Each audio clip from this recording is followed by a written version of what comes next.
नमस्कार। आज हम बात करने वाले हैं एक ऐसी कला के बारे में जो प्रोफेशनल दुनिया में पहली छाप को यादगार बना सकती है। ये कला है अपनी बातों को असरदार तरीके से जोड़ने की। कभी ऐसा महसूस हुआ है कि इंटरव्यू में जवाब देते देते बातें एक शॉपिंग लिस्ट जैसी लगने लगती हैं। मतलब एक पॉइंट के बाद दूसरा, फिर तीसरा, लेकिन कोई जुड़ाव नहीं, कोई फ्लो नहीं। अगर ऐसा होता है तो ये कोई नई बात नहीं है। ये एक बहुत ही आम प्रॉब्लम है, खासकर जब कोई अपना करियर शुरू कर रहा हो। और देखिए, इसमें एक बहुत जरूरी बात है। जब हमारी बातों के बीच में कोई पुल, कोई कनेक्शन नहीं होता ना, तो पूरी बातचीत टूटी फूटी सी लगती है। और एक बात पक्की है, एचआर वाले इस चीज को तुरंत नोटिस कर लेते हैं। लेकिन घबराने की बात नहीं है। अच्छी खबर यह है कि इस टूटे हुए पुल को जोड़ना बहुत आसान है। इसका जो हल है ना, वो इतना सिंपल है कि अक्सर हम उस पर ध्यान ही नहीं देते। तो चलिए आज इसी पर बात करते हैं और देखते हैं कि इसे कैसे ठीक किया जा सकता है। तो फिर इसका हल क्या है? जवाब है कंजंक्शंस, यानी जोड़ने वाले शब्द। बिल्कुल आसान भाषा में समझें तो ये वो शब्द हैं जो अलग अलग वाक्यों को, अलग अलग आइडियाज को आपस में जोड़ते हैं। और इसी से हमारी बातों में एक नेचुरल फ्लो आता है और वो सुनने में अच्छी लगती हैं। अच्छा, इसको समझने का एक और बड़ा मजेदार तरीका है। सोचिए कि कंजंक्शंस जो हैं वो भाषा का गोंद हैं, एक तरह का ग्लू। अब अगर ये गोंद न हो तो क्या होगा? सारे शब्द, सारे वाक्य अलग अलग टुकड़ों की तरह बिखर जाएंगे और सुनने में भी बड़े अजीब लगेंगे। और अब आते हैं सबसे जबरदस्त विजुअल पर। ये सोचकर चलिए कि हमारे आइडियाज या हमारे वाक्य अलग अलग टापू हैं, आइलैंड्स। तो कंजंक्शंस क्या है? वो इन टापुओं के बीच का पुल है, एक ब्रिज जो एक आइडिया को दूसरे तक आसानी से और स्मूथली पहुंचाता है। और जितना मजबूत ये पुल होगा, उतनी ही कॉन्फिडेंट और साफ हमारी बातचीत लगेगी। तो सवाल यह है कि यह मजबूत पुल बनाएं कैसे? इसके लिए हमारे पास 3 बहुत ही खास कनेक्टर टूल्स हैं। ये समझिए कि ये हमारे कम्युनिकेशन टूल किट के 3 सबसे जरूरी औजार हैं। चलिए एक एक करके इन तीनों को समझते हैं। हमारा सबसे पहला टूल है कोऑर्डिनेटिंग कंजंक्शंस। अब नाम सुनकर घबराना नहीं है। इनका काम बहुत सीधा सा है, बराबर की चीजों को जोड़ना। मतलब 2 शब्द, 2 फ्रेज या 2 पूरे वाक्य जो एक जैसे लेवल के हों, उनको ये साथ लाते हैं। एक तरह से ये बैलेंस बनाने का काम करते हैं। और इनको याद रखने का एक बहुत ही बढ़िया शॉर्टकट भी है। वो है फैनबॉयज, FANGOYS, यानी फॉर, एंड, नॉर, बट, और, येट, सो।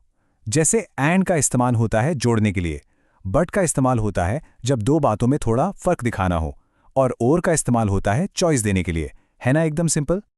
अब आते हैं हमारे दूसरे टूल पर, सबऑर्डिनेटिंग कंजंक्शंस। ये वाले तो बहुत ही पावरफुल हैं।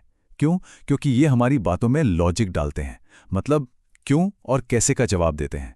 शब्द जैसे बिकॉज, ऑल्दो, इफ ये दिखाते हैं कि कोई सिर्फ काम नहीं करता, बल्कि उसके पीछे की वजह को भी अच्छी तरह समझता है।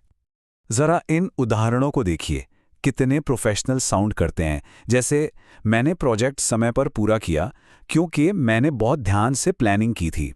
अब ये सेंटेंस सिर्फ ये नहीं बता रहा कि काम हुआ, बल्कि ये भी बता रहा है कि काम करने का तरीका कितना सोचा समझा था। ये बहुत बड़ा फर्क डालता है। और हमारा तीसरा और आखिरी टूल है कॉरेलेटिव कंजंक्शंस। इनकी खासियत यह है कि ये हमेशा जोड़ी में आते हैं, पार्टनर की तरह।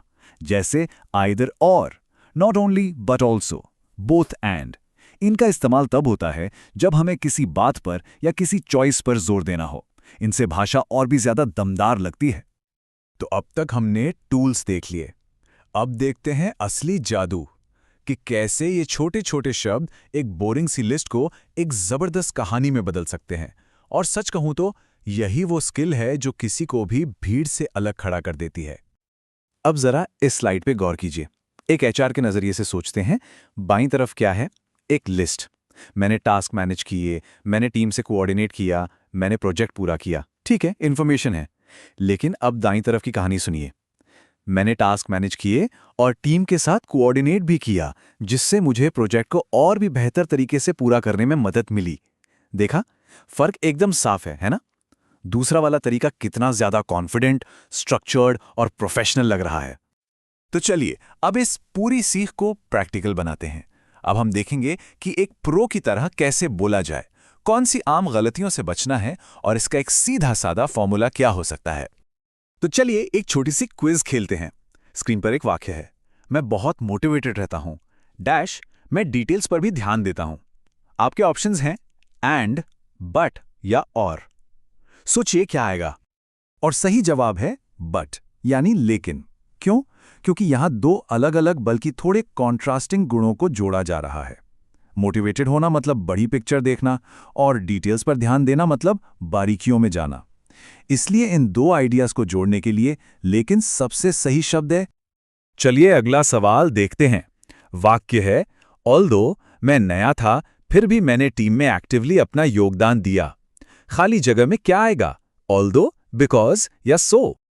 और इसका सही जवाब है ऑल्दो, यानी हालांकि। ये शब्द दिखाता है कि नया होने की चुनौती के बावजूद योगदान पूरा और एक्टिव था। ये एक बहुत ही पावरफुल स्टेटमेंट बनता है।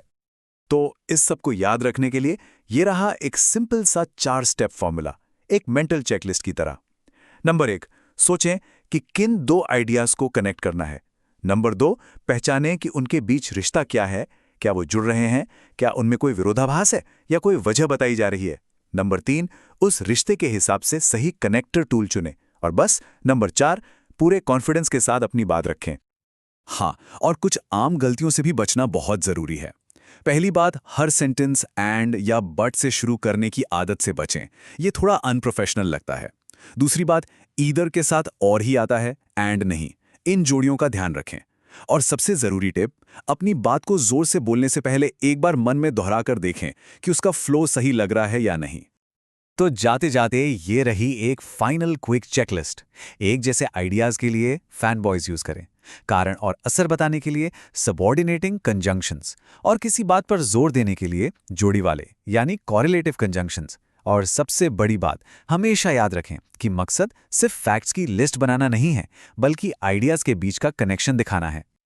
और आखिर में अगले इंटरव्यू के लिए बस ये एक मंत्र याद रखिएगा। बोलने से पहले बस 1 सेकंड के लिए सोचें, मेरा ये आइडिया अगले आइडिया से कैसे जुड़ेगा, और फिर उस कनेक्शन के लिए सही पुल यानी सही कंजंक्शन चुनें। यकीन मानिए, सिर्फ ये एक छोटी सी आदत आपकी पूरी बातचीत का लेवल ही बदल देगी।